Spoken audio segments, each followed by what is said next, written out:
കവീന്ദ്രാണാം ശീത കമലവനവാലാദപരുഷിം ഭജന്തേ സന്ദ കതിചിദരുണാമേവ ഭവതിം വിരിഞ്ചി പ്രിയസ്യാസ്തരുണദർശങ്കാരലഹരിം ഗഭീരാഭിവാഗ്ഭിർവിദധേ സദാ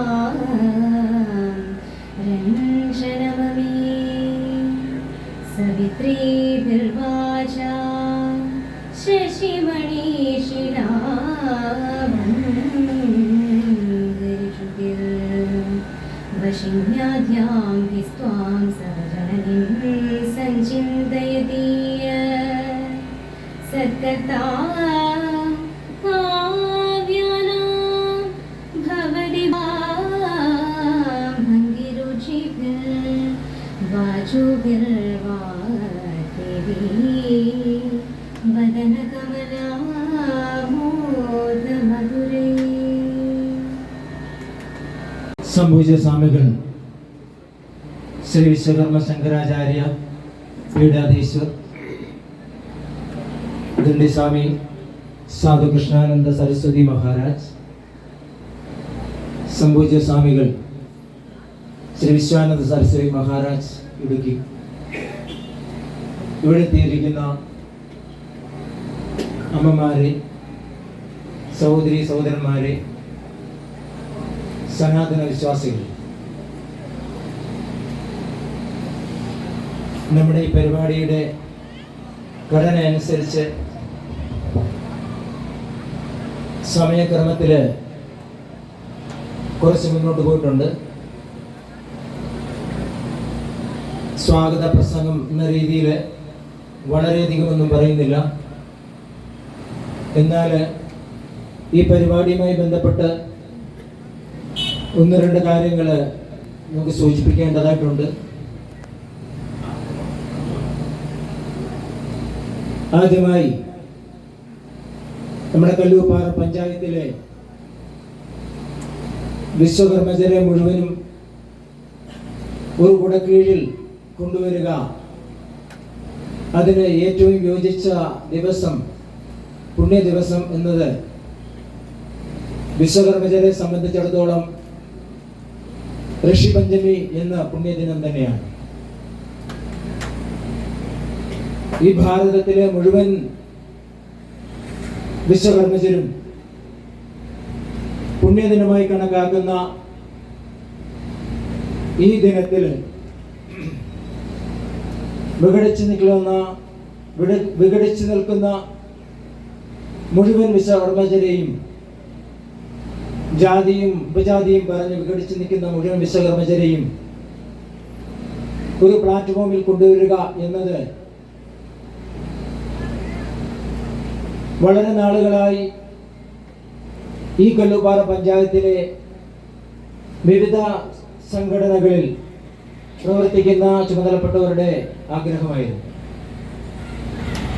ദീർഘനാളത്തെ പ്രവർത്തനത്തിന് ശേഷം ഇന്നത്തെ ഈ ജനബാഹുല്യം കാണുമ്പോൾ നമ്മുടെ കൺസെപ്റ്റ്, നമ്മുടെ സങ്കല്പം വിജയിക്കുന്നതാണ്, അല്ലെങ്കിൽ നമ്മുടെ സമുദായത്തെ സംബന്ധിച്ചിടത്തോളം നമ്മുടെ മുന്നിലുണ്ടായിരുന്ന ആശങ്ക, നമ്മുടെ മുന്നിലുള്ള ഏത് സമുദായവും സംഘടിക്കുമ്പോൾ നമ്മെ കൊണ്ട് മാത്രം അത് സാധിക്കുകയില്ല എന്ന ഒരു ദുഃഖം നമ്മുടെ എല്ലാ മനസ്സിലുണ്ടായിരുന്നു. എന്നാൽ നമ്മുടെ ഈ ഗ്രാമത്തിലെ, കൊച്ചു ഗ്രാമത്തിലെ ഏറെക്കുറെ മുഴുവൻ വിശ്വകർമ്മജരെയും ഈ പരിപാടിയുമായി ബന്ധപ്പെട്ട് നമുക്ക് സമ്പർക്കം ചെയ്യാൻ സാധിച്ചു. സംഘടനാ ഭേദമില്ലാതെ ഇതിനു വേണ്ടിയിട്ട് ആദ്യം ആലോചിച്ച സമയം മുതൽ മുഴുവൻ ചുമതലപ്പെട്ടവരുടെയും സംഘടനാ കാര്യകർത്താക്കളുടെയും സങ്കല്പം എല്ലാം നമ്മൾ ഒന്നിച്ച് ഋഷിപഞ്ചമി ആഘോഷിക്കുക എന്നതായിരുന്നു. പ്രകൃതിയുടെ ശക്തമായ വെല്ലുവിളിയെ അതിജീവിച്ച് നമുക്ക് അഭിമാനിക്കാവുന്ന ഒരു ദിനമായി ഇന്ന് മാറുകയുണ്ടായി.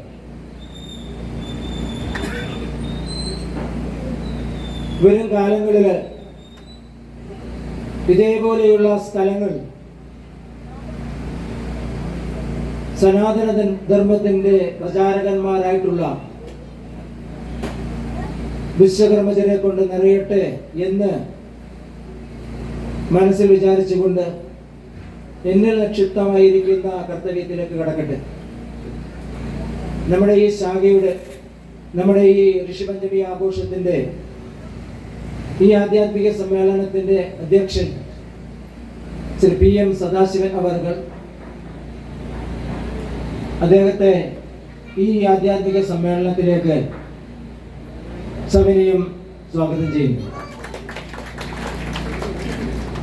ഒപ്പം നമ്മെ സംബന്ധിച്ചിടത്തോളം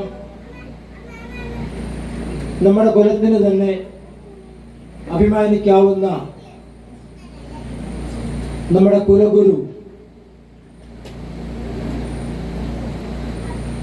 സ്വാമിജി, പൂജനീയ സ്വാമിജി സാധു കൃഷ്ണാനന്ദ സരസ്വതി മഹാരാജ് ഇവിടെ എത്തി നമ്മെ അനുഗ്രഹിക്കാനുള്ള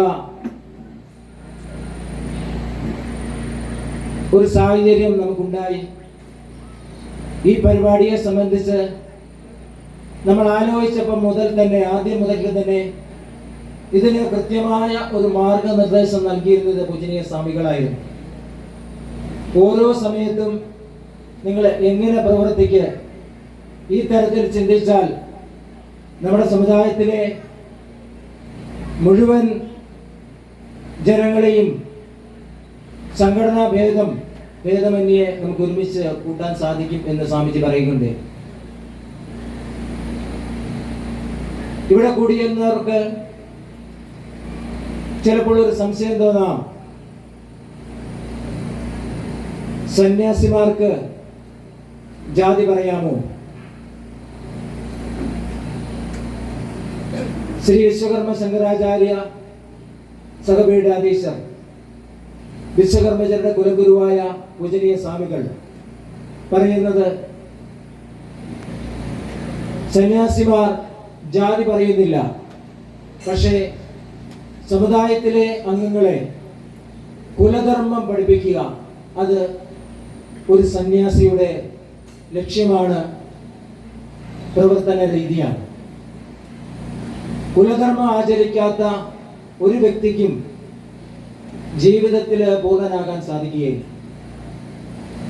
ഒരു വ്യക്തി ജീവിച്ച് മരിക്കുമ്പോൾ അവൻ പാലിക്കേണ്ടുന്ന ചില ധർമ്മങ്ങളുണ്ട്.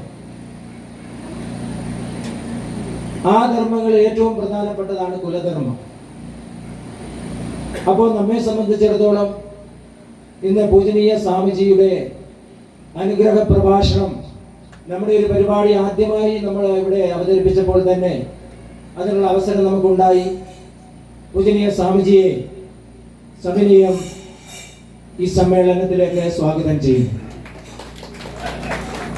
ഒപ്പം നമ്മുടെ ഈ സമ്മേളനത്തിലെ പ്രഭാഷണം ചെയ്യുന്നത് സ്വാമി വിശ്വാനന്ദ സരസ്വതി മഹാരാജ് ഇടുക്കി സ്വാമിജിയെയും ഈ സമ്മേളനത്തിലേക്ക് സ്വാഗതം ചെയ്യുന്നു. പൂജനീയ സ്വാമിജികളുടെ കൂടെ ഇവിടെ എത്തിയിരിക്കുന്ന രണ്ട് മൂന്ന് മഹത്തുക്കളുണ്ട്. അവരെ ഒന്ന് പരിചയപ്പെടുത്തുകയാണ്. സ്വാമിനിയം എത്തിയിട്ടുണ്ട്. വിശ്വമാതാ ഗുരുകുലാശ്രമം മഠാധിപതി സ്വാമിനി സുലോചനാനന്ദ സരസ്വതി മഹാരാജ്, ഇടുക്കിയാണ് സ്ഥലം. ഈ പരിപാടിയിലേക്ക്, സമ്മേളനത്തിലേക്ക് സ്വാമിനിയമ്മയും സ്വാഗതം ചെയ്യും. പിന്നീടുള്ളത് ആചാര്യ അനന്തകൃഷ്ണ. നമ്മളെല്ലാം കേട്ടിട്ടുണ്ട് ഗായികയായിട്ടുള്ള വൈക്കം വിജയലക്ഷ്മിയെ കുറിച്ച്. വൈക്കം വിജയലക്ഷ്മിയുടെ മാനേജറാണ്. ഏതാണ്ട് 106 സംഗീതം പാട്ടുകൾ രചിച്ച് അവതരിപ്പിച്ചിട്ടുണ്ട്. അദ്ദേഹത്തെയും സവിനയം ഈ പരിപാടിയിലേക്ക് സ്വാഗതം ചെയ്യും. ഒപ്പം നമ്മുടെ ഇതിൻ്റെ സംഘാടകരുടെ, ഈ കല്ലുപ്പാറ പഞ്ചായത്തിലെ വിവിധ സംഘടനാ ചുമതലപ്പെട്ട ആൾക്കാരുടെ പ്രതീക്ഷകൾക്ക് അപ്പുറമായി ഇവിടെ എത്തി ഈ കഠിനമായ മഴയത്തും കൊച്ചുകുട്ടികളെയും കൂട്ടി സകുടുംബം ഘോഷയാത്രയിലും ഒപ്പം ഈ സമ്മേളനത്തിലും പങ്കെടുത്ത ഈ പഞ്ചായത്തിലെ ആത്മാഭിമാനികളായുള്ള മുഴുവൻ വിശ്വകർമ്മജരെയും ഈ സമ്മേളനത്തിലേക്ക് സ്വാഗതം ചെയ്തുകൊണ്ട് നിർത്തുന്നു.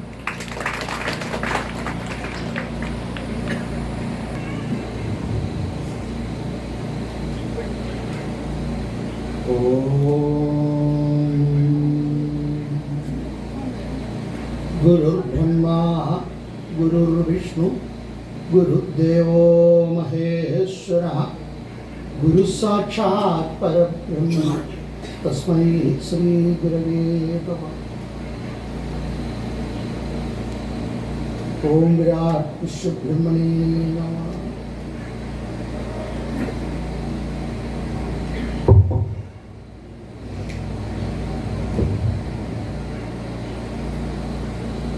വേദിയിലിരിക്കുന്ന അധ്യക്ഷൻ, പൂജനീയ സ്വാമിജി, മാതാജി, വിശ്വകർമ്മകുലത്തിൻ്റെ അഭിമാനമായി കല്ലുപ്പാറയുടെ ഒരു വലിയ ശബ്ദമായി മാറിയ അഭിലാഷ്ജി, എൻ്റെ മുമ്പിലിരിക്കുന്ന മാതാപിതാക്കളെ, ഗുരുജനങ്ങളെ, കുഞ്ഞുമക്കളെ, ഇന്ന് ഋഷിപഞ്ചമിയാണ്. വിശ്വകർമ്മ കുലത്തിൻ്റെ ഒട്ടുമിക്ക സമുദായ സംഘടനകളും 100% ഇന്നത്തെ ദിവസം ഋഷിപഞ്ചമി ആഘോഷിക്കുന്നുണ്ട്. കേരളത്തിൻ്റെ പല ഭാഗങ്ങളിൽ വിവിധ തരത്തിലുള്ള ഘോഷയാത്രകളും അതുപോലെ തന്നെ ആധ്യാത്മിക പ്രഭാഷണങ്ങളും കലാപരിപാടികളുമെല്ലാം വളരെ വിപുലമായ രീതിയിലാണ് നടന്നുകൊണ്ടിരിക്കുന്നത്. ഇന്ന് രാവിലെ തിരുവല്ലയിൽ വിശ്വകർമ്മ സൗഹൃദ വേദിയുടെ പരിപാടിയിൽ പങ്കെടുത്തു. അതിനുശേഷമാണ് ഞാനിവിടെ കടന്നു വന്നത്. എന്താണ് ഋഷിപഞ്ചമി? പഞ്ചഋഷിമാർക്ക് വേദം പകുത്തു കൊടുത്ത ദിവസമാണ് ഋഷിപഞ്ചമി എന്നാണ് നമ്മളെല്ലാവരും പറയുന്നത്. ഋഷിമാർക്ക് വേദം പകുത്തു കൊടുത്തതിന് വിശ്വകർമ്മജർ എന്തിനാണ് ഋഷിപഞ്ചമി ആഘോഷിക്കുന്നത്? ചിന്തിക്കുവാൻ വേണ്ടി ഒരു ശകലം വിട്ടു തരികയാണ്. ഋഷിമാരും വിശ്വകർമ്മജരും തമ്മിലുള്ള ബന്ധം എന്താണ് എന്ന് നമ്മൾ ചിന്തിച്ചിട്ടുണ്ടോ? വിശ്വകർമ്മ ദിനം, വിശ്വകർമ്മ ജയന്തി എന്നെല്ലാം പറഞ്ഞ് നമ്മൾ ആഘോഷിക്കാറുണ്ട്. അത് വിശ്വകർമ്മ കുലവുമായി ബന്ധപ്പെട്ടതാണെന്ന് എല്ലാവർക്കും അറിയാം. പക്ഷെ ഋഷിപഞ്ചമി ആഘോഷിക്കുമ്പോൾ വിശ്വകർമ്മജരെല്ലാവരും, അത് ഭാരതത്തിൽ മുഴുവൻ വിദേശ രാജ്യങ്ങളിലുമുണ്ട്, ഇവിടെ എല്ലാം ആഘോഷിക്കുന്നു. എന്താണ് വിശ്വകർമ്മജരും ഋഷികളുമായുള്ള ബന്ധം? ഒരു സന്യാസി എന്ന നിലയിൽ ശങ്കരാചാര്യ ഭഗവത് പാദരുടെ ശൃംഗേരി മഠത്തിൻ്റെ കീഴിൽ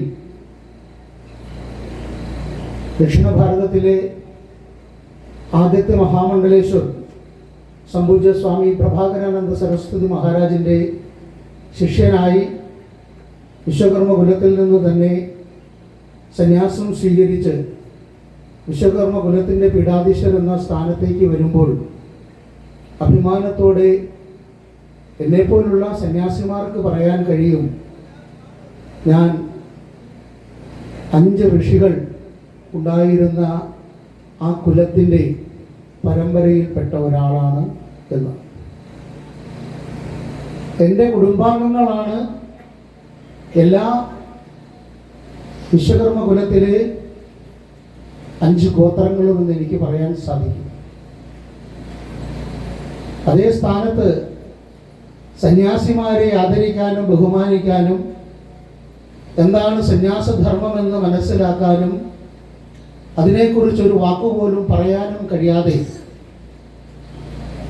സന്യാസിമാർ വിശ്വകർമ്മർക്ക് വേണ്ടി എന്ത് ചെയ്യും എന്ന് ചോദിക്കുന്നവർക്കുള്ള മറുപടി കൂടി ആയിരിക്കണം ഇത്തരമുള്ള ഋഷിപഞ്ചമി ആഘോഷങ്ങൾ. ഋഷിമാർക്കാണ് വേദം പകുത്തു കൊടുത്തത്.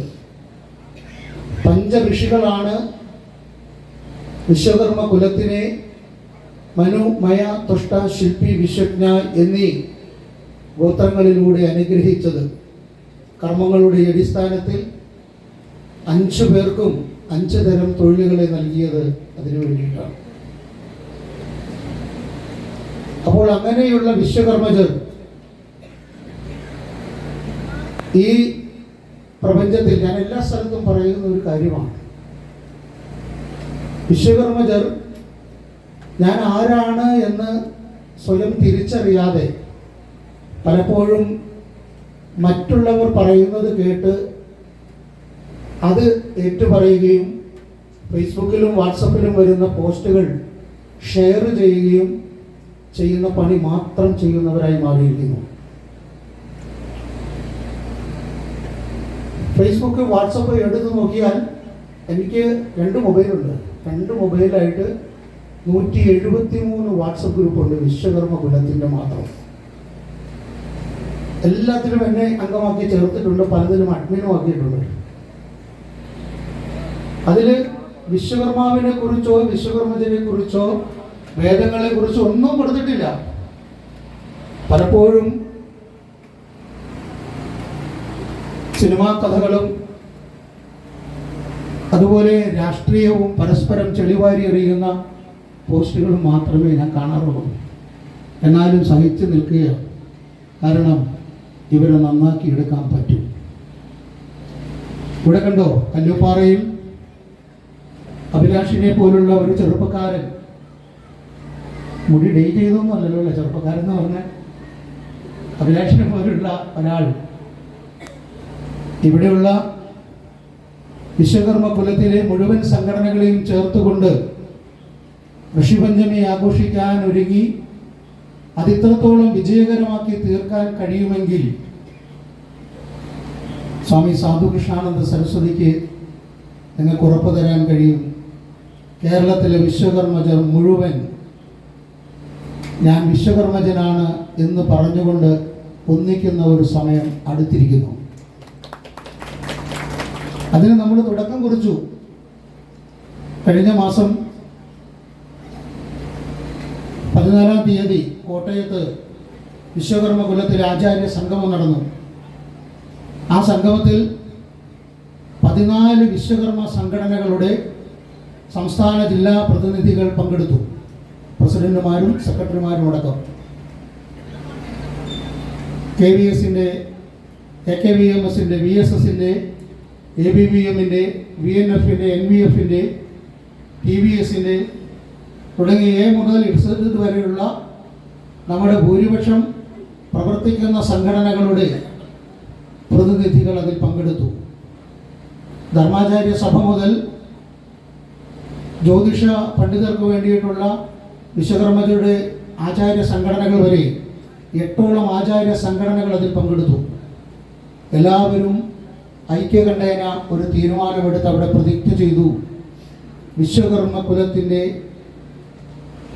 ഒരുമയ്ക്കും ഐശ്വര്യത്തിനും സമാധാനത്തിനും ഉയർച്ചയ്ക്കും വേണ്ടി രാഷ്ട്രീയവും സംഘടനയും ഞങ്ങളുടെ ഉള്ളിലുണ്ടെങ്കിലും അതെല്ലാം ഏതൊരു വിശ്വകർമ്മജൻ്റെയും ആവശ്യത്തിനു വേണ്ടി മാറ്റി നിർത്തിക്കൊണ്ട് ഞങ്ങൾ ഒറ്റക്കെട്ടായി ഒന്നിച്ച് പ്രവർത്തിക്കുമെന്ന്.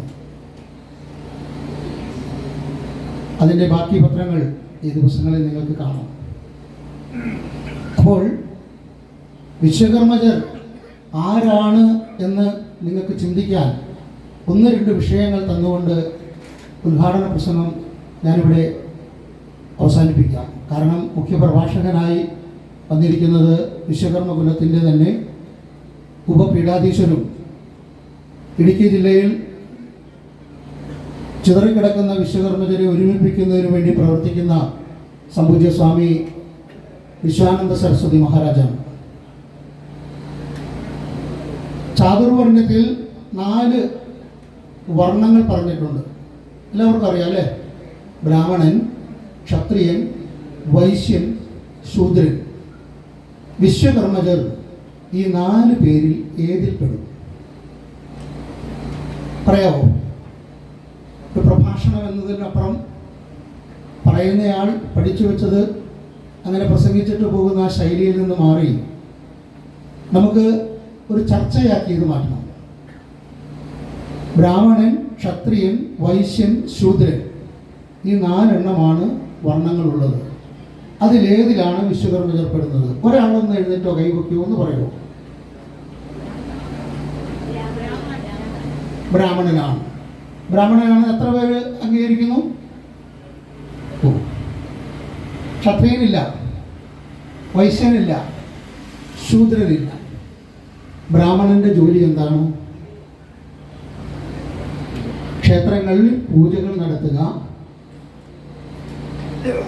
എല്ലാവർക്കു വേണ്ടിയും സാത്വികമായ ജീവിതചര്യയിലൂടെ ചരിക്കുക എന്നതാണ് ബ്രാഹ്മണന്റെ ലക്ഷ്യം. യജ്ഞങ്ങളും യാഗങ്ങളും നടത്തുക, വേദങ്ങൾ പ്രചരിപ്പിക്കുക, വേദമന്ത്രങ്ങൾ പഠിപ്പിക്കുക. എത്ര വിശ്വകർമ്മജർ ഇത് ചെയ്യുന്നുണ്ട്? കൈവക്കാൻ ആളുണ്ടോ? പൂണൂലിട്ട വിശ്വകർമ്മജർ എത്ര പേരുണ്ട് ഇവിടെ? പോട്ടെ. ബ്രാഹ്മണനാണെങ്കിൽ മദ്യവും മത്സ്യവും മാംസവും കഴിക്കാൻ പാടില്ല. ചോദിക്കുന്നില്ല എത്ര പേരുണ്ടെന്ന്.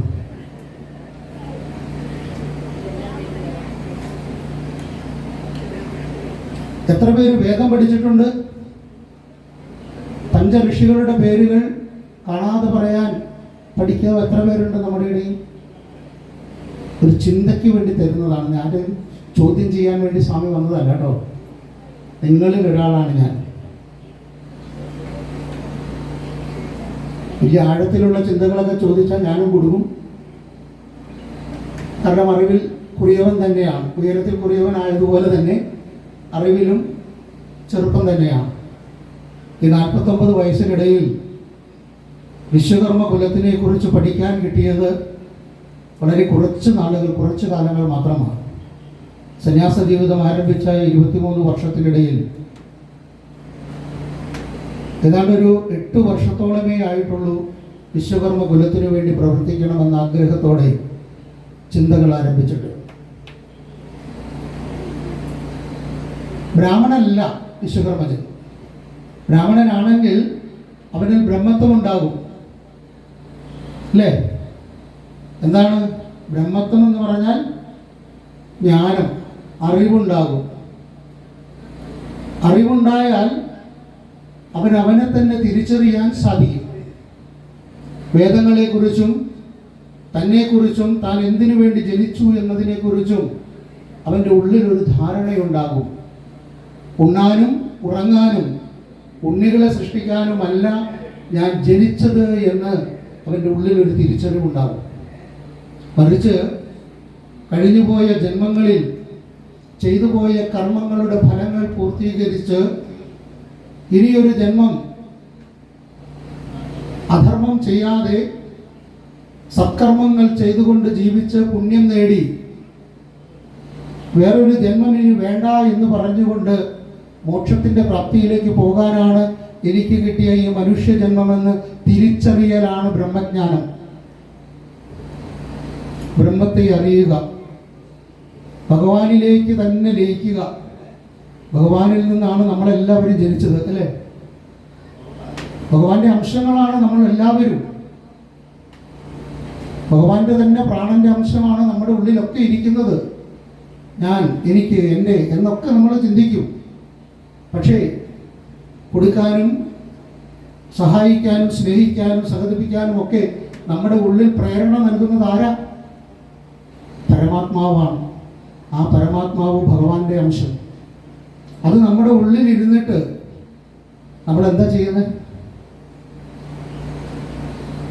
അപ്പോഴാണ് നമ്മൾ ബ്രഹ്മജ്ഞാനമില്ലാത്തവരായി തീരുന്നത്. അപ്പോൾ വിശ്വകർമ്മജർ ബ്രാഹ്മണൻ അല്ല. ക്ഷത്രിയനാണോ എന്ന് ചോദിച്ചാൽ സ്വഭാവം കൊണ്ട് ചിലപ്പോൾ അങ്ങനെയൊക്കെയാവും. ക്ഷത്രിയന്റെ പണി എന്താ? യുദ്ധം, തമ്മിൽ യുദ്ധം ചെയ്യുക, പിടിച്ചെടുക്കുക, അടിക്കുക, തകർക്കുക, തരിപ്പണമാക്കുകയൊക്കെയാണ്. അതൊക്കെ എല്ലാവരിലും ഉള്ളൊരു സ്വഭാവമാണ്. ആ ക്ഷത്രിയന് ഉള്ള തൊഴിൽ സ്വത്ത് സംരക്ഷിക്കുക, രാജ്യഭരണം നടത്തുക, സത്കർമ്മങ്ങളിലൂടെ ധാന്യങ്ങളും ധനവും ശേഖരിച്ച് ജനത്തിനു വേണ്ടുന്ന സൗകര്യങ്ങൾ ചെയ്തു കൊടുക്കുക എന്നതാണ്. അപ്പോൾ വിശ്വകർമ്മജർ അതിൽ പെടുന്നില്ല. പിന്നെയുള്ളത് വൈശ്യനാണ്. വ്യാപാരം, വ്യവസായം എന്നിവ ചെയ്യുന്നത്. എത്ര വിശ്വകർമ്മജർക്ക് വ്യാപാര സ്ഥാപനങ്ങളുണ്ടെന്ന് ചോദിച്ചാൽ കേരളത്തിൽ എങ്ങാനും ഒന്ന് അന്വേഷിച്ചാൽ ആകെ ഏതാണ്ട് 80-ൽ പരം, 45 ലക്ഷം വിശ്വകർമ്മജരുള്ളവരിൽ 80-ൽ പരം സ്വർണ്ണക്കടകളുണ്ട്. ഏതാണ്ട് 1200-ലധികം ഫർണിച്ചർ വർക്ക്ഷോപ്പുകൾ കോൺട്രാക്ട് വർക്കേഴ്സ് ആയിട്ടുള്ള ആളുകൾ സജീവമായി പ്രവർത്തിക്കുന്നുണ്ട്. അതും കടമാണ്. ഒറ്റയ്ക്കാണ് കൺസ്ട്രക്ഷൻ കമ്പനി നടത്തുന്നത്. വീട്ടിലിരുന്ന് തക്കാളിപ്പെട്ടിയും കോഴിക്കോടും ഉണ്ടാക്കൽ മാത്രമേ ഉള്ളൂ. ബാക്കിയെല്ലാം ബംഗാളിയും യൂസഫും ആൻ്റണിയും ഒക്കെ ചെയ്യുന്നെന്ന് മാത്രം. അവരുടെ തൊഴിലാളികളായിട്ട് പണിയെടുക്കാൻ വിശ്വകർമ്മജരുണ്ട്. അപ്പോൾ വ്യവസായം ചെയ്യുന്നവരിൽ വൈശ്യകുലത്തിൽ വിശ്വകർമ്മജർ വരുന്നില്ല. പിന്നെയുള്ളത് ശൂദ്രനാണ്. ശൂദ്രൻ്റെ പണി നമുക്കറിയാം. ഭൂമിയിൽ വിയർപ്പ് പുണ്യാഹമായി തളിച്ച് ഭൂമിയെ പവിത്രീകരിച്ച് അവിടെ അധ്വാനിച്ച് വിളവുണ്ടാക്കി അതിൻ്റെ ഫലങ്ങൾ നമുക്ക് കൊണ്ടുതന്ന് ബ്രാഹ്മണനെയും ക്ഷത്രിയനെയും വൈശ്യനെയും അന്നം കൊടുത്ത് പോഷിപ്പിക്കുന്ന ഒരു കുലം. എല്ലാവരും ശൂദ്രൻ എന്ന് പറഞ്ഞാൽ താഴെയുള്ളവനെന്നാണ് പറയുക. അത്രയേറെ ശ്രേഷ്ഠമായ ഒരു കുലത്തെ നമുക്ക് ചിന്തിക്കാൻ പോലും കഴിയില്ല. പക്ഷെ വിശ്വകർമ്മജർ ആ കുലത്തിൽപ്പെട്ടവർ അല്ല. കാരണം വീട്ടുമുറ്റത്ത് നിൽക്കുന്ന തന്നെ മുളച്ചു വന്ന കിളി അപ്പിയിട്ട് മുളച്ചു വന്ന ഒരു പാവിന് പോലും അതിനൊരു തുള്ളി വെള്ളം ഒഴിക്കാത്തവരാണ് വിശ്വകർമ്മർ. എല്ലാ കടയിൽ നിന്നും മേടിക്കും. കൊറോണ വന്നപ്പോഴാണ് പിന്നെ എന്തെങ്കിലുമൊക്കെ വീടിൻ്റെ മുകളിലും താഴെയും ഒക്കെ ആയിട്ട് കൃഷി തുടങ്ങിയത്. അതുവരെ ആർക്കും കൃഷിയില്ലായിരുന്നു. അപ്പോൾ ശൂദ്രകുലത്തിൽപ്പെട്ടവരുമല്ല വിശ്വകർമ്മർ അല്ലെങ്കിൽ വിശ്വബ്രാഹ്മണർ. പിന്നെ ആരാണ്? ഞാൻ പറയാൻ പോവുകയാണ്, ശ്രദ്ധിച്ച് കേൾക്കുക. ബ്രാഹ്മണൻ പൂജിക്കണമെങ്കിൽ ക്ഷേത്രം വേണം, വിഗ്രഹം വേണം. ക്ഷേത്ര പ്രാകാരം, ചുറ്റുവട്ടം, ഗർഭഗൃഹം, അങ്ങനെ എല്ലാ കാര്യങ്ങളും, മണി, പഞ്ചോപചാരങ്ങൾ അർപ്പിക്കാനുള്ള ദ്രവ്യങ്ങൾ, വസ്തുക്കൾ, ഇതെല്ലാ സാധനങ്ങളും വേണം. ഇതെല്ലാം ആരാ ഉണ്ടാക്കി കൊടുക്കുന്നത്? ആരാണ്? വിശ്വകർമ്മജൻ. ഞാനൊരു വിമാനം ഉണ്ടാക്കി നിങ്ങളെ ഏൽപ്പിച്ചാൽ എത്ര പേർക്ക് അത് ഓടിക്കാൻ അറിയാം? മൊബൈലൊക്കെ ആണെങ്കിൽ ഇപ്പോൾ പിള്ളേർ തോണ്ടി തോണ്ടി കണ്ടുപിടിക്കും. പക്ഷെ ഒരു വിമാനമാണെങ്കിലോ മറ്റുള്ളവരെ കൊല്ലാൻ മാത്രമേ ഉപയോഗിക്കാൻ പറ്റുള്ളൂ, ഓടിച്ചിടിച്ച് കയറ്റി. അപ്പോൾ ഇത് ഉണ്ടാക്കുന്നവന്, നിർമ്മിക്കുന്നവന് മാത്രമേ അത് ഉപയോഗിക്കാൻ അറിയൂ. ഏത് വസ്തുവും അങ്ങനെ തന്നെയാണ്. അപ്പോൾ ബ്രാഹ്മണന് പൂജിക്കാനുള്ള വിഗ്രഹം, അതിൻ്റെ ധ്യാന ശ്ലോകങ്ങളടക്കം നിർമ്മിച്ച് ഉപയോഗിച്ച് അത് ചിട്ടപ്പെടുത്തി ആ വിഗ്രഹത്തെ നിർമ്മിച്ച് പ്രതിഷ്ഠ നടത്തി അത് പ്രതിഷ്ഠിക്കാനുള്ള ക്ഷേത്രം നിർമ്മിച്ച് അതിൻ്റെ ചുറ്റുവട്ടങ്ങൾ നിർമ്മിച്ച് അതിൻ്റെ മന്ത്രങ്ങൾ, അത് ചെയ്യാനുള്ള അംഗന്യാസവും കരന്യാസവും എല്ലാം ചിട്ടപ്പെടുത്തി കൊടുക്കുന്നത് ആരായിരിക്കും? അതുണ്ടാക്കുന്നവനല്ലേ അതറിയൂ. അപ്പോൾ ബ്രാഹ്മണനെ പൂജ പഠിപ്പിക്കുന്ന ആളാണ് ആര്? ആരാ? ഉറക്കെ പറയൂ. വിശ്വകർമ്മജർ. അതായത് പഠിപ്പിക്കുന്നവനെ നമ്മൾ എന്താ പറയുക? അതൊന്ന് പറഞ്ഞേ. ഗുരു. അപ്പോൾ ബ്രാഹ്മണന്റെ ഗുരു ആരാണ്? വിശ്വകർമ്മജർ. യുദ്ധം ചെയ്യാൻ വാളുണ്ടാക്കി കൊടുത്താൽ അതെങ്ങനെ ഉപയോഗിക്കണം, എങ്ങനെ വീശണം, കിടത്തി ചാടി, മുന്നോട്ട് നീങ്ങി, വലത്തിരുന്ന്, കുതിച്ചു ചാടി എന്നൊക്കെ പറഞ്ഞു കേട്ടിട്ടില്ലേ? ഇതെല്ലാം പഠിപ്പിച്ചു കൊടുത്ത് ഈ വാൾ എങ്ങനെ പിടിക്കണം, എവിടെ ഉറയിലിടണം, ഏത് രീതിയിൽ വീശണം എന്നെല്ലാം പഠിപ്പിച്ചു കൊടുക്കുന്നത് ആരാ? വിശ്വകർമ്മജനാണ്. അപ്പോൾ ക്ഷത്രിയന്റെ ഗുരു ആരാണ്? വിശ്വകർമ്മജൻ. വ്യാപാര വ്യവസായങ്ങൾ ചെയ്യാൻ വാഹനവും അറകളും അത് സാധനങ്ങളൊക്കെ ശേഖരിച്ച് വെക്കാനുള്ള കെട്ടിടങ്ങളും കൊണ്ടുപോകാനുള്ള ശകടങ്ങൾ, വാഹനങ്ങൾ, അളവ് തൂക്ക സാമഗ്രികൾ, ഗണിതം, കണക്ക്, ഇതെല്ലാം ചിട്ടപ്പെടുത്തി ക്രമപ്പെടുത്തി കൊടുക്കുന്നവൻ ആരാ? വിശ്വകർമ്മജൻ. അപ്പോൾ വൈശ്യന്റെയും ഗുരുവാണ് വിശ്വകർമ്മജൻ. ഇനിയുള്ളത് ശൂദ്രനാണ്. ഏത് ഭൂമിയിൽ ഏത് കാലത്ത് എപ്പോൾ പണിയെടുക്കണം, ഏത് വിത്ത് വിതച്ചാലാണ് അത് ഏത് മണ്ണിൽ എത്ര ആഴത്തിൽ എന്നെല്ലാം കണ്ടുകൊണ്ട് പ്രകൃതിയെയും വിത്തിനെയും മനസ്സിലാക്കി അതിനനുസരിച്ചിട്ടുള്ള ആയുധങ്ങൾ ഉണ്ടാക്കി അവന് കൊടുത്തത് ഉപയോഗിക്കാനും കൃഷി ചെയ്യാനും പഠിപ്പിക്കുന്നവൻ ആരായിരിക്കണം? വിശ്വകർമ്മജൻ. സമാധാനമായി, ഇച്ചിരി ഒച്ച വന്നു തുടങ്ങി. അപ്പോൾ ബ്രാഹ്മണന്റെയും ക്ഷത്രിയന്റെയും വൈശ്യന്റെയും ശൂദ്രന്റെയും ഗുരുവാണ് വിശ്വകർമ്മജൻ. അത് അംഗീകരിക്കുന്ന എത്ര പേരുണ്ട് ഇവിടെ? സമാധാനം. പേടിക്കണ്ട, അതാണ് സത്യം. പക്ഷേ ഇന്നത്തെ വിശ്വകർമ്മജർ ആശാരിയാണ്, കൽപ്പണിക്കാരനാണ്, മരപ്പണിക്കാരനാണ്, സ്വർണ്ണപ്പണിക്കാരൻ, ഇരുമ്പ് പണിക്കാരൻ എന്നൊക്കെ പറഞ്ഞ് എന്ത് ചെയ്യുന്നു? കൊല്ലനായിട്ടൊക്കെ മാറിയിരിക്കുന്നു. ഗുരു എന്ന സ്ഥാനം എവിടെ പോയി? അതെങ്ങനെ നഷ്ടപ്പെട്ടു? ഈ പറഞ്ഞ ഋഷികളെ, ഗുരുക്കന്മാരെ അംഗീകരിക്കാതെ പോയപ്പോൾ, ഗുരുക്കന്മാരെയും വേദങ്ങളെയും ആചാര അനുഷ്ഠാനങ്ങളെയും നഷ്ടപ്പെടുത്തിയപ്പോൾ, ചാതുർവർണ്ണത്തിലെ ബ്രാഹ്മണനെയും ക്ഷത്രിയനെയും വൈശ്യനെയും ശൂദ്രനെയും അവരുടെ ജീവിതമാർഗങ്ങളെ പഠിപ്പിച്ച് അവർക്ക് വേണ്ടുന്നതെല്ലാം ചെയ്ത് അവരെ ഒരുമിച്ച് നിർത്തി സനാതന ധർമ്മം സംരക്ഷിച്ച ധർമ്മസ്ഥാപകരായ വിശ്വകർമ്മജരുടെ ഇന്നത്തെ അവസ്ഥ എന്താണെന്ന് നിങ്ങളൊന്ന് ചിന്തിച്ചു നോക്കുക. ഋഷികളുണ്ടായിരുന്നു, സന്യാസിമാരുണ്ടായിരുന്നു, ആദിമ കാലഘട്ടങ്ങളിൽ എല്ലാ കുലങ്ങളിലും ഗോത്രങ്ങളിലും ഉണ്ടായിരുന്നു. ശങ്കരാചാര്യ ഭഗവത്പാദരുടെ ശിഷ്യനായ സുരേശ്വരാചാര്യയുടെ പരമ്പരയിൽ ഭാർഗവ ഗോത്രത്തിലാണ് എൻ്റെ സന്യാസം. അപ്പോൾ എനിക്കൊരു ഗോത്രമുണ്ട്. ഞാൻ വിശ്വകർമ്മ കുലത്തിൽ ജനിച്ചുടനാണ്. എല്ലാ സന്യാസിമാർക്കും കുലവും ഗോത്രവും ഉണ്ട്.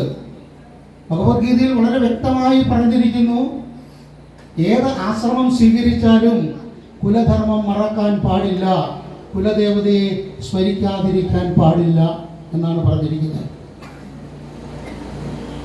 കുലത്തെ മറന്നുകൊണ്ടാണ് നമ്മൾ എല്ലാവരും ഇന്ന് എന്ത് ചെയ്യുന്നത്? യാത്ര ചെയ്യുന്നത്. അതുകൊണ്ട് മാത്രമാണ് വിശ്വകർമ്മജർക്ക് ഇന്ന് വിശ്വകർമ്മജരായി തീരാൻ കഴിയാതെ പോകുന്നത്. സംഘടനകൾ നമുക്ക് ഒരുപാടുണ്ട്.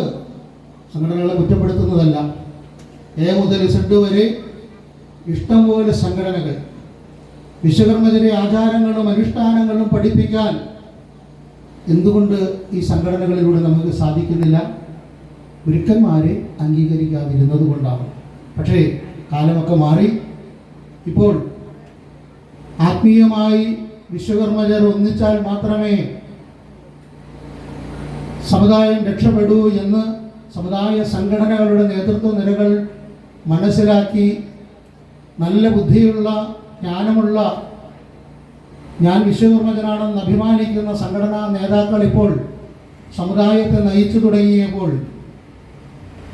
എല്ലാ വിശ്വകർമ്മ കുലങ്ങളും എവിടെയും ഉണർന്നു തുടങ്ങി. അതിൻ്റെ ലക്ഷണമാണ് ഇന്ന് ഇവിടെ കാണുന്നത്. സ്വാമിയെ, ഞാൻ വിളിച്ചാൽ വരുമോ എല്ലാവരും? അങ്ങനെ സംഘടനകളൊക്കെ ഒന്നിപ്പിക്കുക എന്ന് പറഞ്ഞാൽ ഒരിച്ചിരി ബുദ്ധിമുട്ടാണ്. ശ്രമിക്കൂ, നടക്കാതിരിക്കില്ല. നമ്മളൊരു രാഷ്ട്രീയത്തിന് വേണ്ടിയിട്ടല്ല, ഒരു സംഘടന വളർത്താനല്ല, വിശ്വകർമ്മജരുടെ ഐക്യത്തെ ഒന്ന് ബോധ്യപ്പെടുത്തി കൊടുക്കാനാണ് സമൂഹത്തിന്. അഭിലാഷ് ഇറങ്ങി, ഇടയ്ക്കിടയ്ക്ക് വിളിക്കും. സന്തോഷമുണ്ട് സ്വാമി. AKVMSന്റെ പ്രവർത്തനമാണ് ഇവിടെ നടന്നുകൊണ്ടിരുന്നത്. അപ്പോൾ ഞാൻ അതിൻ്റെ ഒരാളാണ്. പക്ഷേ VSSന്റെ അവരോട് പറഞ്ഞപ്പോൾ അവർ കൂടാമെന്ന് പറഞ്ഞു. ഭയങ്കര സന്തോഷം. ഞങ്ങൾ ഒന്നിച്ചാണ് സ്വാമി എല്ലാ പ്രവർത്തനത്തിനും പോകുന്നത്. അപ്പം ഞങ്ങൾ രണ്ട് സംഘടനയൊന്നുമില്ല. ഇവിടെ ഓഫീസിലും പേരിലും കെട്ടിടത്തിലും മാത്രമേ സംഘടനയുള്ളൂ. ഇവിടുത്തെ വിശ്വകർമ്മജർ ഞങ്ങൾ ഒന്നാണ്, ഒന്നിച്ചാണ് പ്രവർത്തിക്കുന്നതെന്ന് പറഞ്ഞു കേട്ടപ്പോൾ വരുന്ന ഒരു സന്തോഷമുണ്ടല്ലോ, അതാണ് നമുക്ക് ഓരോരുത്തർക്കും വേണ്ടത്. ഈ ഒരുമ, ഈ ഐക്യം നിങ്ങൾ തുടർന്ന് കൊണ്ടുപോകണം. ഇന്ന് രാവിലെ സംസാരിച്ച സ്ഥലത്ത് ഞാൻ പറഞ്ഞു, കേരളത്തിൽ 38 ലക്ഷം മുതൽ 45 ലക്ഷം വരെ വിശ്വകർമ്മജരുണ്ട്. എത്ര പേരുണ്ട് IPSകാർ? എത്ര പേരുണ്ട് IASകാർ? IAS എന്ന് പറഞ്ഞാൽ ഇന്ത്യൻ അടുക്കള സർവീസ് അല്ല കേട്ടോ. എത്ര പേരുണ്ട് MBBS ഡോക്ടർമാർ, എഞ്ചിനീയർമാർ, ശാസ്ത്രജ്ഞർ? തുണിക്കടയിലും പെട്രോൾ പമ്പിലും STD ബൂത്തിലും ചെന്ന് നോക്കിയാൽ വിശ്വകർമ്മജരെ കാണാം. സർവീസ് സ്റ്റേഷനിൽ ചെന്നാൽ കാണാം. പക്ഷേ സർക്കാർ ഉദ്യോഗസ്ഥ നിലയിൽ വിശ്വകർമ്മജർക്കുള്ള അവകാശങ്ങളും അധികാരങ്ങളും നേടിയെടുക്കാൻ സംഘടനകൾ സജീവമായി ഒന്നിച്ചു നിന്നുകൊണ്ട് പ്രവർത്തിക്കണം. എന്നാൽ മാത്രമേ സാധിക്കുകയുള്ളൂ. ഈ കല്ലൂപ്പാറയുടെ പ്രദേശത്ത് ഒരു IPSകാരി വേണം, അല്ലെങ്കിൽ IPSകാരൻ വേണം, IASകാരൻ വേണം, ഒരു ഓവർസിയർ വേണം, ഒരു എഞ്ചിനീയർ വേണം. അതിനുവേണ്ടി നിങ്ങൾ എന്ത് ചെയ്യണം? സജീവമായി എല്ലാവരും ഒറ്റക്കെട്ടായി ഒന്നിച്ചു നിന്നുകൊണ്ട് പ്രവർത്തിക്കണം. ഒരുമിച്ച് മാസാമാസം, ഒരു മാസത്തിൽ ഒരു ദിവസമെങ്കിലും, ഇതുപോലെ തന്നെ ആയിരിക്കും മറ്റേ സംഘടനയുടെ കെട്ടിടമെന്ന് ഞാൻ വിശ്വസിക്കുന്നു, അവിടെ വെച്ച് ഒരു പ്രാർത്ഥന, നാമജപം കൂടണം. ഇവിടെയുള്ള സാമ്പത്തിക ശേഷിയില്ലാത്ത, തൊഴിലെടുക്കാൻ സാധിക്കാത്ത കുടുംബങ്ങളിൽപ്പെട്ടവരെ സംരക്ഷിക്കാൻ നമുക്കതിനു വേണ്ടി ഒരു ഫണ്ട് റെഡിയാക്കണം. അതുപോലെ വിവാഹപ്രായം കഴിഞ്ഞിട്ടും വിവാഹം കഴിയാതെ നിൽക്കുന്ന സഹോദരിമാരെ സ്വയം തൊഴിൽ കൊടുത്ത് അവരെ പുനരധിവസിപ്പിക്കാൻ, വൃദ്ധരായ മാതാപിതാക്കൾ ഒറ്റയ്ക്ക് കഴിയുന്നവരെ സംരക്ഷിക്കാൻ നമ്മുടെ സംഘടനകൾ തയ്യാറായി വരണം. ഒന്നിച്ചു നിന്നാൽ മാത്രമേ അത് സാധിക്കുകയുള്ളൂ. കല്ലൂപ്പാറയുടെ പ്രദേശത്ത് വിശ്വകർമ്മർക്ക് മാത്രമല്ല, നമ്മളിപ്പം OBC, EBC, CBC എന്നൊക്കെ പറഞ്ഞിങ്ങനെ ഒരു ഘട്ടങ്ങളിലേക്ക് വന്നിട്ടുണ്ടല്ലോ. അതിനെക്കുറിച്ചൊന്നും ഞാൻ പറഞ്ഞൊരു വിവാദം ഉണ്ടാക്കാൻ ആഗ്രഹിക്കുന്നില്ല. ഏതിൽ നിന്നാണെങ്കിലും നമ്മൾ ആത്മീയമായി നമ്മൾ ആരും OBC അല്ല. കാരണം ബ്രാഹ്മണനേക്കാളും മുകളിലുള്ള ഒരു കുലമാണ്. നായരും നമ്പൂതിരിയും ഈഴവനും പറയനും പുലയനും എല്ലാം കേരളത്തിൽ മാത്രമേ ഉള്ളൂ. മറ്റൊരു സംസ്ഥാനത്തിൽ ചെന്നാൽ അവരുടെ പേര് മറ്റൊരു പേരാണ്. പക്ഷെ ഭാരതത്തിൽ എവിടെ ചെന്നാലും ഒരേ പേരിൽ അറിയപ്പെടുന്ന ഒരേ ഒരു കുലം, അതാരാ? വിശ്വകർമ്മർ. അത് നമ്മൾ മറക്കരുത്. അപ്പോൾ നമ്മളാണ് എല്ലാ സ്ഥലത്തും ഒന്നിച്ചു നിൽക്കേണ്ടത്, ഒന്നിച്ച് പ്രവർത്തിക്കേണ്ടത്. ആറ്റുകാൽ പൊങ്കാലയിടാൻ പോയവർ എത്ര പേരുണ്ട് ഇവിടെ? ആറ്റുകാൽ പൊങ്കാലയിടാൻ പോയിട്ടുണ്ടോ? വീട്ടിൽ പൊങ്കാലയിടുന്ന കാര്യമല്ല, ഭർത്താവിന് പൊങ്കാലയിടുന്നതോ അതൊന്നുമല്ല. അധികാരം പോയിട്ടില്ല. ആചാരാനുഷ്ഠാനങ്ങളിൽ വിശ്വാസം വേണ്ടേ? എന്നാൽ ഞാൻ പറയാം, ആറ്റുകാൽ പൊങ്കാല ഇടുമ്പോൾ അവിടെ ആദ്യം ശ്രീകോവിലിൻ്റെ ഉള്ളിൽ നിന്ന് കൊണ്ടുവരുന്ന വിളക്കിൽ നിന്ന് ഭണ്ഡാരടുപ്പിലേക്ക് തീ ആദ്യം കൊടുക്കും അല്ലേ? ടി വിയിലൊക്കെ കണ്ടിട്ടുണ്ട്. ആ വിളക്ക് കൊളുത്തുന്നത് ആരാണ്? മന്ത്രി, സിനിമാ താരമൊക്കെ ആയിരുന്നു. പക്ഷേ ഈ വർഷം മുതൽ അവരാരുമല്ല. പുരാതന കാലങ്ങളിൽ ചെയ്തിരുന്ന ആ അനുഷ്ഠാനം തിരിച്ച് നമ്മൾ നേടിയിരിക്കുന്നു. വിശ്വകർമ്മജനാണ് അത് ചെയ്യുന്നത്. ഒന്ന് കൈയടിച്ചൂടെ? വിശ്വകർമ്മജർക്കാണ് അതിൻ്റെ അവകാശം. നിങ്ങൾ അന്വേഷിച്ചു നോക്കൂ. ഓണത്തിന് പത്മനാഭസ്വാമിയെ തൊഴാൻ വരുന്ന കൊട്ടാരത്തിലെ രാജകുടുംബാംഗങ്ങൾ തൊഴുന്നതിന് മുൻപ് അവിടെ ഭഗവാനെ കാണാൻ അധികാരമുള്ള അവകാശമുള്ളത് ആരാണ്? അതറിയാലേ? വിശ്വകർമ്മജർക്കാണ്. ഓണവില്ല് കുടുംബത്തിന് അവിടെ ഒരു സ്ഥപതിയുണ്ട്, ആ കുടുംബത്തിനാണ്. അറമുള്ള വാൽക്കണ്ണാടി ഉണ്ടാക്കുന്നത് ആരാണ്? വിശ്വകർമ്മജരാണ്.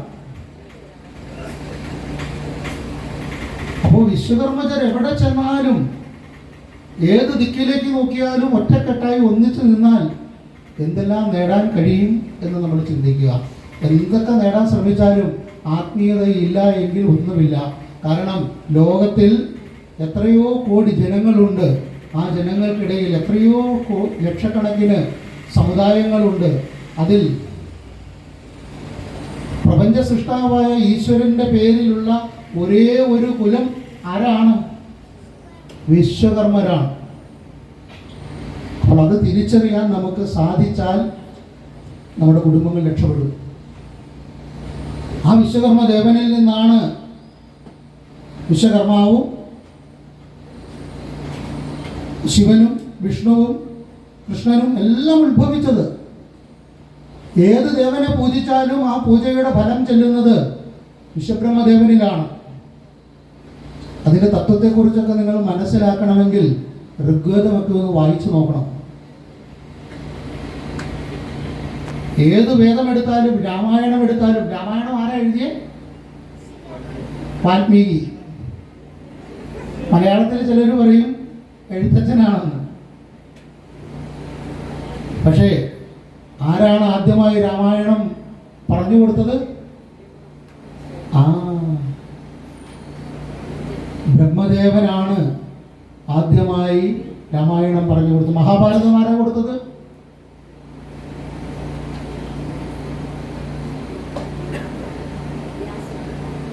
പറയൂ,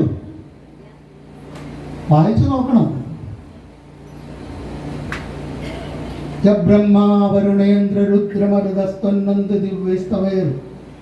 ആരാണ്? ബ്രഹ്മനാണ്. ബ്രഹ്മദേവനാണ് പകർന്നു കൊടുത്തത്. അതൊക്കെ പഠിക്കണമെങ്കിൽ ഭഗവത്ഗീതയും രാമായണവും ഒക്കെ ഒന്ന് നോക്കണം. പരമശിവൻ എന്ന് പറഞ്ഞാൽ ഈ പ്രപഞ്ചത്തിൽ കാണുന്ന സർവത്തെയും ചലിപ്പിക്കുന്നവൻ എന്നാണ്. ശവമല്ലാത്തതായവൻ, അവനാണ് ശിവൻ. ആ ചലിപ്പിക്കുന്നവൻ ആരാ? ശിവൻ. ആരാ? ബ്രഹ്മൻ. സ്ത്രീ രൂപത്തിൽ വന്നിരിക്കുന്ന അവതാരങ്ങൾ ആരാണെന്ന് ചോദിച്ചാൽ ഒത്തിരി ഒന്നും പറയാനില്ല. അമ്മേ നാരായണ, ദേവി നാരായണ, ലക്ഷ്മി നാരായണ, ഭദ്രേ നാരായണ എന്ന് നമ്മൾ പറയാറില്ലേ? ഭഗവതിനെ സ്തുതിക്കുമ്പോൾ എന്തിനാ നാരായണനെ വിളിക്കുന്നത്? ഒരു കുട്ടി അമ്മ ആദ്യം ചോദിച്ചു കൊടുത്തപ്പോൾ ചോദിച്ചു, അമ്മേ നാരായണ, ദേവി നാരായണ, ലക്ഷ്മി നാരായണ, ഭദ്രേ നാരായണ. കൊച്ചു നിർത്തിയിട്ട് ചോദിച്ചു, അമ്മ അച്ഛൻ നാരായണല്ലേ എന്ന്. അപ്പോൾ ബ്രഹ്മദേവനാണ് എല്ലാത്തിൻ്റെയും മൂലം, എല്ലാത്തിൻ്റെയും മൂലകാരണം. ആ ബ്രഹ്മദേവൻ്റെ അംശമായ നാം ഇവിടെ സനാതനധർമ്മം നിലനിൽക്കണമെങ്കിൽ ജാതിക്കും മതത്തിനും രാഷ്ട്രീയത്തിനും കുലത്തിനും ഗോത്രത്തിനും അതീതമായി ഒന്നിച്ചു നിൽക്കുന്ന ഒരു സമൂഹമായി സമൂഹത്തെ നിലനിർത്തണമെങ്കിൽ, സമാധാനവും ശാന്തിയും നിലനിർത്തണമെങ്കിൽ വിശ്വകർമ്മജർ ഒന്നിച്ചു നിൽക്കണം. എന്നാൽ മാത്രമേ ഇതെല്ലാം സാധിക്കുകയുള്ളൂ. നമ്മളെ നമ്മൾ തിരിച്ചറിയണം. നമ്മളെ തിരിച്ചറിയാതെ പോകുമ്പോഴാണ് നമുക്ക് നഷ്ടങ്ങൾ ഉണ്ടാകുന്നത്. നമ്മുടെ തൊഴിലുകൾ നഷ്ടപ്പെട്ടു. ഇന്ന് സ്ഥപതിമാർ വേറെ വല്ലവരുമാണ്, ശില്പികൾ വേറെ വല്ലവരുമാണ്. ഈ അടുത്ത കാലത്ത് കോയമ്പത്തൂരിൽ നിന്ന് ഒരു വിഗ്രഹം കൊണ്ടുവന്നു. എന്ത് ഭംഗിയാണെന്നറിയോ? അതിൻ്റെ മുഖഭാവമൊക്കെ നോക്കിയാൽ ആ മഹാവിഷ്ണുവിൻ്റെ വിഗ്രഹം കണ്ടാൽ ജീവൻ തുടിച്ചു നിൽക്കുന്ന പോലെയുള്ള വിഗ്രഹം. ഉണ്ടാക്കിയത് ആരാ? ജോൺസനാണ്. ഇപ്പോൾ കമ്പ്യൂട്ടറിൻ്റെ കഴിവ് കൊണ്ട് കല്ലെടുത്ത് വെച്ച് കഴിഞ്ഞാൽ അത് നമ്മുടെ CT സ്കാൻ ചെയ്യുന്ന മെഷീനുള്ളിലേക്ക് കയറ്റി വിടുന്ന പോലെ അങ്ങ് വിട്ടാൽ അപ്പുറത്തോടെ വരും വിഗ്രഹം. ഒരു കല്ല് വിഗ്രഹമാക്കി മാറ്റാനുള്ള ടെക്നോളജി കണ്ടുപിടിച്ചു. പക്ഷേ കൈകൊണ്ട് വിഗ്രഹത്തെ കൊത്തി ഉണ്ടാക്കി ആയിരക്കണക്കിന് 10,000-കണക്കിന് വർഷങ്ങൾക്ക് മുൻപ് സ്ഥാപിച്ച വിഗ്രഹങ്ങളുടെ ചൈതന്യം ഇന്നും നിലനിൽക്കുന്നു. ആ മുഖത്തേക്ക് ഒന്ന് നോക്കിയാൽ മതി, നമ്മളൊക്കെ കൊതിച്ചു പോകും.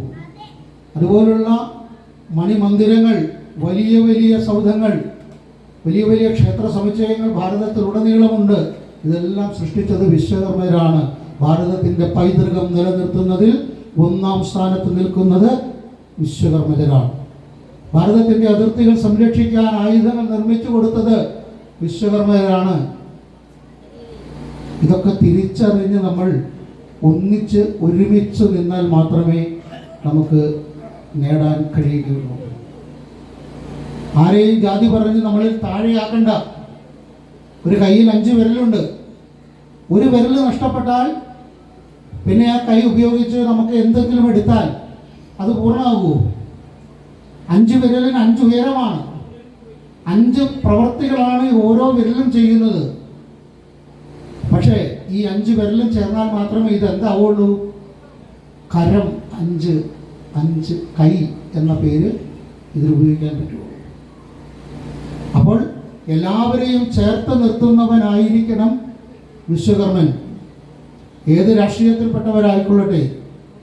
കല്ലൂപ്പാറയിൽ അടുത്ത തവണത്തെ ഇലക്ഷനിൽ വിശ്വകർമ്മജരായ നിങ്ങൾ എല്ലാവരും ഒന്നിച്ചു നിന്നാൽ, നിങ്ങളെല്ലാവരും ഒന്നിച്ചു ചേർന്നുകൊണ്ട് സനാതന ധർമ്മത്തെയും ആചാരാനുഷ്ഠാനങ്ങളെയും ഞങ്ങൾ സംരക്ഷിക്കും. വിശ്വകർമ്മജർക്ക് ഈശ്വര വിശ്വാസത്തിൽ അടിസ്ഥിതമായ ആനുകൂല്യങ്ങളും അവർക്ക് ലഭിക്കേണ്ട അവകാശങ്ങളും നേടിക്കൊടുക്കാൻ ഞങ്ങൾ മുന്നിട്ട് നിൽക്കുമെന്ന് പറഞ്ഞുകൊണ്ട് മുന്നോട്ട് വരുന്ന ഏത് രാഷ്ട്രീയ പാർട്ടിയാണെങ്കിലും ആ പാർട്ടിയുടെ പിന്നിൽ നിങ്ങളെല്ലാവരും ഒന്നിച്ചൊന്ന് അണിനിരന്ന് നോക്ക്. ഇവിടുത്തെ പഞ്ചായത്ത് പ്രസിഡന്റ് ആവാനും വിശ്വകർമ്മജർക്ക് സാധിക്കും. എല്ലാവർക്കും ആനുകൂല്യങ്ങളും എല്ലാ കാര്യങ്ങളും മേടിച്ചു കൊടുക്കാൻ. ഇവിടെ നിന്ന് വരുന്ന വഴിക്ക് ഞങ്ങളൊരു പാലം കണ്ടു. അപ്പുറത്തൊന്നും നല്ല വീതിയുണ്ട്. കയറി ഇപ്പുറത്ത് വന്നപ്പോഴാണ് എന്ത് ചെയ്യുന്നത്? ഒരു ചെറിയൊരു ഇടുങ്ങിയ വഴി കൂടി ഇങ്ങനെ ഇറങ്ങി വരേണ്ട സ്ഥിതി. അതെന്താ അങ്ങനെ കിടക്കണേന്ന് അറിയില്ല. അപ്പം അതൊക്കെ ഒന്ന് മാറി വരണമെങ്കിൽ, റോഡിലെ കുണ്ടും കുഴിയും ഒക്കെ ഒന്ന് മാറി നല്ല വൃത്തിക്കാവണമെങ്കിൽ പണിയറിയുന്ന വിശ്വകർമ്മജരൊന്ന് ഇറങ്ങണം. എല്ലാവരെയും ചേർത്ത് പിടിക്കണം. നായരും നമ്പൂതിരിയും ഈഴവനും ഹരിജനും ക്രിസ്ത്യനും മുസ്ലിമും എല്ലാം നമ്മുടെ കൂടപ്പിറപ്പുകളാണ്, സഹോദരങ്ങളാണ്. കാരണം പഞ്ചഋഷികളിൽ നിന്നാണ് ഈ കാണുന്ന പ്രപഞ്ചത്തിലുള്ള സർവ്വ ജീവജാലങ്ങളും സർവ്വ മനുഷ്യരും ഉണ്ടായത്. നമ്മൾ വിശ്വസിക്കുന്നത് അങ്ങനെയാണ്. അങ്ങനെയെങ്കിൽ ഇവരെല്ലാം ആരാണ്? നമ്മുടെ കൂടപ്പിറപ്പുകളാണ്. അവരെ സ്നേഹിക്കണം, അവരോട് സഹകരിക്കണം. പക്ഷേ നമ്മുടെ ആചാരങ്ങളും അനുഷ്ഠാനങ്ങളും വിശ്വാസവും പ്രമാണവും നമ്മൾ ചേർത്ത് പിടിക്കണം. നമ്മൾ ഭഗവാന്റെ മക്കളാണ്. ആചാരാനുഷ്ഠാനങ്ങൾ പാലിച്ചുകൊണ്ട് മുന്നോട്ട് പോകണം. അതിനുവേണ്ടി ഒന്നിച്ചു നിൽക്കണം. എല്ലാ വർഷവും ഋഷിപഞ്ചമിക്ക് മാത്രമല്ല, മറ്റുള്ള ആഘോഷ ദിവസങ്ങളിൽ ഇവിടെ അഭിലാഷ് ഒരു നിമിഷം ഒന്നിവിടെ വരൂ. നമ്മുടെ ഈ നാട്ടിൽ സ്ഥപതിയുണ്ടോ? ഇവിടെ അടുത്ത സ്ഥലങ്ങളിലുണ്ടോ സ്ഥപതി? ചങ്ങനാശ്ശേരിയിൽ ഒരു ഓമനക്കുട്ടൻ എന്ന് പറഞ്ഞ ഒരു സ്ഥപതിയുണ്ട്. പിന്നെ സന്തോഷ് അല്ലേ എന്ന് പറഞ്ഞൊരു സ്ഥപതിയുണ്ട്. നമ്മുടെ വേദം മഹാകാവ്യം എഴുതിയ പ്രസാദാചാര്യ ഒരു സ്ഥപതിയാണ്. അങ്ങനെയുള്ള നല്ല അറിവുള്ള സാത്വികമായ ജീവിതചര്യ നയിക്കുന്ന ഒരു സ്ഥപതിയെ വിളിച്ചു വരുത്തി ഇതുപോലുള്ള ധർമ്മ സ്ഥാപനത്തിൻ്റെ ഉള്ളിൽ വെച്ചുകൊണ്ട് എന്തുകൊണ്ട് നമ്മുടെ കുട്ടികൾക്ക് അക്ഷരാഭ്യാസം കുറിച്ചു കൊടുക്കാൻ നമുക്ക് സാധിക്കില്ല? നുണ പറഞ്ഞ് പ്രചരിപ്പിക്കുന്ന പത്രമാധ്യമങ്ങളുടെ ഓഫീസിലാണോ, ഞാൻ മാത്രമുള്ളൂ, എൻ്റെ മാത്രമുള്ളൂ എന്ന് പറയുന്ന ആളുകളുടെ സ്ഥാപനങ്ങളിലാണോ നമ്മളിത് ചെയ്യേണ്ടത്? നിങ്ങളൊന്ന് ചിന്തിക്കൂ. നമ്മുടെ കുട്ടികളെ വിദ്യാരംഭം കുറിക്കാൻ, വിശ്വകർമ്മ കുലത്തിലെ കുട്ടികൾക്ക് വിദ്യാരംഭം കുറിച്ചു കൊടുക്കാൻ നമ്മൾ പോകേണ്ടത് നമ്മുടെ ഗുരുക്കന്മാരുടെ അടുക്കലാണ്. സ്ഥപതിമാർ, സന്യാസിമാരെ മാത്രമല്ല നിങ്ങൾ നമസ്കരിക്കേണ്ടത്, സ്ഥപതിമാരെ നമസ്കരിക്കണം, ആചാര്യന്മാരെ നമസ്കരിക്കണം, ക്ഷേത്ര പൂജാരിമാരെ നമസ്കരിക്കണം. ഇപ്പോൾ ക്ഷേത്ര പൂജാരിമാർ ആരോ 1-2 പേരെ കണ്ട പോലെ തോന്നുന്നു. ക്ഷേത്ര പൂജാരിമാരെയൊക്കെ നമ്മൾ നമസ്കരിക്കണം. ഞാൻ മലബാർ ദേവസ്വം ബോർഡിൻ്റെ മേൽശാന്തിയായിരുന്നു. അത് രാജിവെച്ചിട്ടാണ് സന്യാസം സ്വീകരിച്ചത്. അതും 108 ശിവാലയങ്ങളിൽ ഒന്നായ തൃക്കരങ്ങാട് സ്വയംഭൂ മഹാദേവ ക്ഷേത്രത്തിൻ്റെ. അപ്പോൾ നിങ്ങളെല്ലാവരും ശിവരാത്രിക്ക് നിങ്ങളെല്ലാവരും ഒത്തുകൂടാറുണ്ട്, പിതൃതർപ്പണം നടത്താറുണ്ട്. നമ്മുടെ പിതൃക്കൾക്ക് മോക്ഷം നൽകുന്നതിനും അവരുടെ ഓർമ്മ പുതുക്കുന്നതിനും വേണ്ടിയുള്ള കർമ്മങ്ങൾ ചെയ്യുമ്പോൾ അതിൻ്റെ മന്ത്രങ്ങൾ നമുക്ക് ചൊല്ലിത്തരുന്നത് ആരാണ്? ചിന്തിച്ചു നോക്കൂ. ഇതറിയാവുന്ന വിശ്വകർമ്മജർ നമുക്കില്ലേ?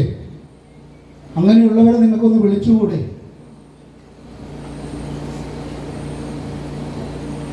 നമ്മുടെ കുട്ടികളുടെ വിവാഹം നടത്താൻ നമ്മുടെ ക്ഷേത്രങ്ങളില്ലേ നമുക്ക്?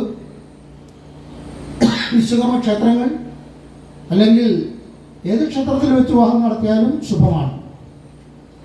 ഇവിടെ നിന്ന് ഗുരുവായൂർ വരെ വന്ന് അവിടെ നിന്ന് ഭഗവാന്റെ മുമ്പിൽ നിന്ന് പെണ്ണ് കെട്ടണമെന്ന് പറഞ്ഞാൽ അത് കെട്ടി ഇവിടെ വരുമ്പോഴേക്കും ചിലപ്പോൾ പെണ്ണിൻ്റെ വഴിയും ചെറുക്കൻ്റെ വഴിക്കും പോകും. കാരണം ഗുരുവായൂരപ്പനെ ഇഷ്ടമാണ്, ഗുരുവായൂരപ്പനെ പോലുള്ള മകൻ വേണമെന്നൊക്കെ പറയും. പക്ഷെ ഗുരുവായൂരപ്പൻ്റെ സ്വഭാവമുള്ള, കൃഷ്ണൻ്റെ സ്വഭാവമുള്ള ഭർത്താവിന് വേണമെന്നാരും പറയാറില്ല. അപ്പോൾ നിങ്ങൾ പ്രാർത്ഥിക്കുമ്പോൾ, ഭദ്രകാളിയും ഇഷ്ടമാണ്, ഭദ്രകാളി ക്ഷേത്രത്തിൽ വിവാഹം നടത്താറുണ്ട്, കുട്ടികളെ ചോറിന് കൊടുക്കാറുണ്ട്, എഴുത്തിനിരുത്താറുണ്ട്, ഒക്കെ ഉണ്ട്. പക്ഷെ ഭദ്രകാളിയെ പോലെ ഒരു ഭാര്യ വേണമെന്ന് ആരെങ്കിലും പറയൂ?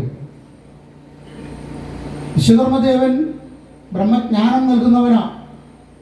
അപ്പം അങ്ങനെയുള്ള ഒരു ആധ്യാത്മിക കേന്ദ്രം നമുക്ക് നമ്മുടെ സ്ഥലത്ത് വേണ്ടേ? അതിനുവേണ്ടി നമ്മൾ ശ്രമിക്കും.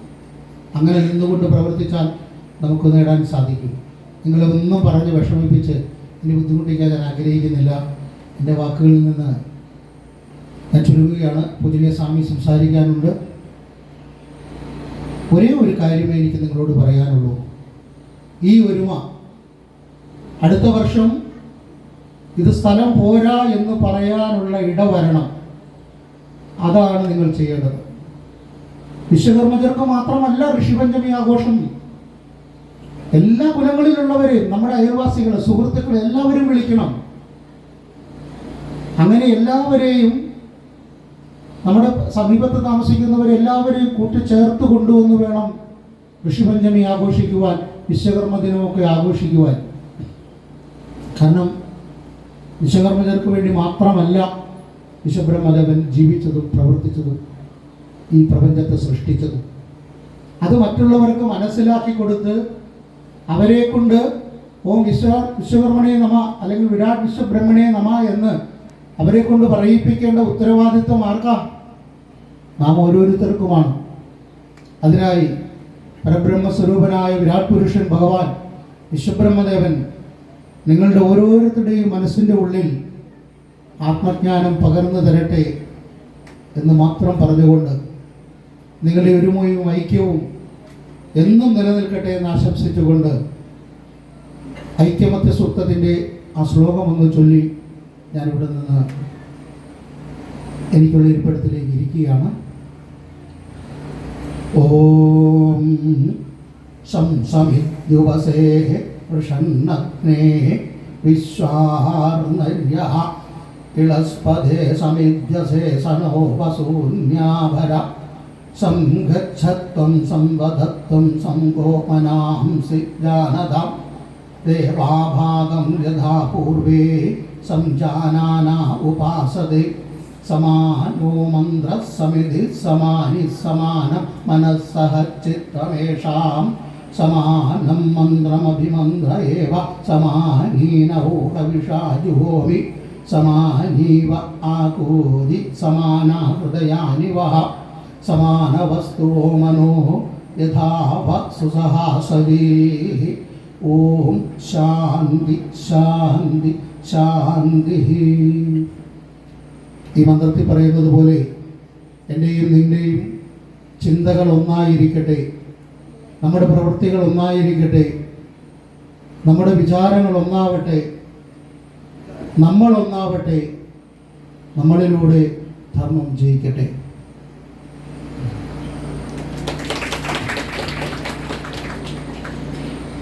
സംഭോജ്യ സ്വാമികൾക്ക് നന്ദി അറിയിച്ചുകൊണ്ട് അടുത്ത പ്രഭാഷണത്തിന് അനുഗ്രഹ പ്രഭാഷണം